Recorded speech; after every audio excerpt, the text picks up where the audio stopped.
દેશ વિદેશમાં વસતા મારા વાલા દર્શક મિત્રોને મનહર પટેલા જય ભગવાન. મિત્રો, આવતીકાલે ઉત્તરાયણ છે. ઉત્તરાયણની બધાને શુભકામનાઓ, શુભેચ્છાઓ. ઉત્તરાયણ એટલે દાનનો મહિમા. મિત્રો, દાન બે પ્રકારના છે. એક નિષ્કામ દાન અને બીજું સેલ્ફી દાન. સેલ્ફી દાન એટલે જેની અંદર મારો સ્વાર્થ હોય, મને અપેક્ષા હોય, બદલાની ભાવના હોય, એ ભાવના સાથે આપવામાં આવતું દાન જે છે એ દાનનું પુણ્ય બિલકુલ ના મળે.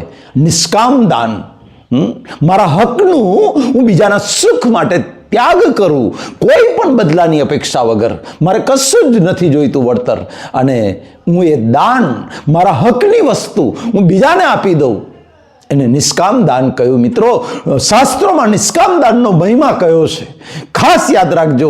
ઉત્તરાયણના દિવસે આપણા ઋષિમુનિઓએ આહારદાન અને વસ્ત્રદાનનું મહત્વ કર્યું છે.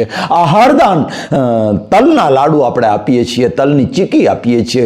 કોઈ પણ પ્રકારનું આહારદાન આપણે ઉત્તરાયણના દિવસે, અમારા ગામડાની અંદર તો બધા છે ને જમાન લેવા આવે, જમાન માગે એટલે એની અંદર મિત્રો અનાજ આપીએ, કાં તો તલના લાડુ આપીએ, ચીકી આપીએ. આ રીતે દાન આપણે આપીએ છીએ.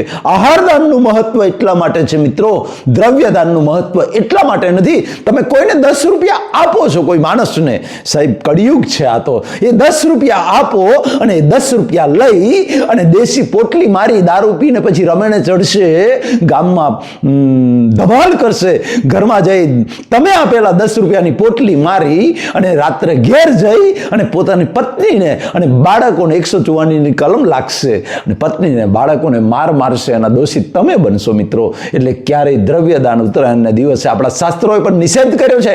આપો તો આહારદાન કરો, તલના લાડુ આપો, તલનો લાડુ આપશો, તલની ચીકી આપશો, એ વેચી અને એની પોટલી નહીં મારે, એમાંથી જુગાર નહીં રમે, એમાંથી વ્યભિચાર નહીં કરે, એમાંથી ખરાબ રસ્તે નહીં જાય. એ તલના લાડુ કે ચીકી આપશો ને સાહેબ, તો એ એના બાળકોને જઈને આપશે અથવા જાતે ખાશે અને મિત્રો એની આંતરડી ઠરશે અને એના અંતરના આત્માને ટચ થઈને જે આશીર્વાદ મળશે ને, એ આશીર્વાદથી જબરજસ્ત પુણ્ય બંધાય છે.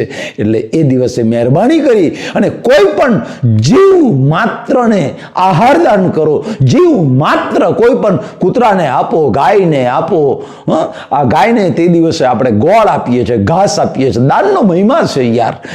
જીવંત વસ્તુ જેમાં પરમાત્મા બેઠેલા છે, ચેતન છે જેની અંદર, એને તમે આપશો તો એની આતરણી ઠરે અને જે વાઇબ્રેશન મળે એનાથી પુણ્ય બંધાય.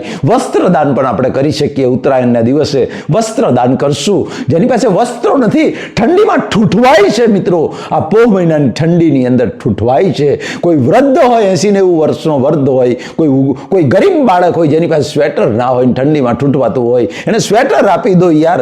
નવું આપવાની જરૂર નથી. તમારા ઘરમાં જૂનું સ્વેટર હોય તો જૂનું આપી દો, ધાબળો આપી દો. અને 80-90 વર્ષનો વૃદ્ધ માણસ, કોઈ બીમાર ગરીબ ભિક્ષુક માણસ, એ ધાબળો ઓઢી અને ઠંડી સામે રક્ષણ મેળવશે મિત્રો. એના અંતરના આશીર્વાદ મળશે.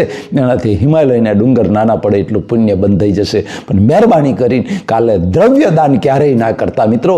કરવું હોય તો આહારદાન અને વસ્ત્રદાન કરજો, ધાબળાનું દાન કરજો, સ્વેટરનું દાન કરજો, જેથી આ શિયાળાની ઠંડી સામે રક્ષણ મળશે.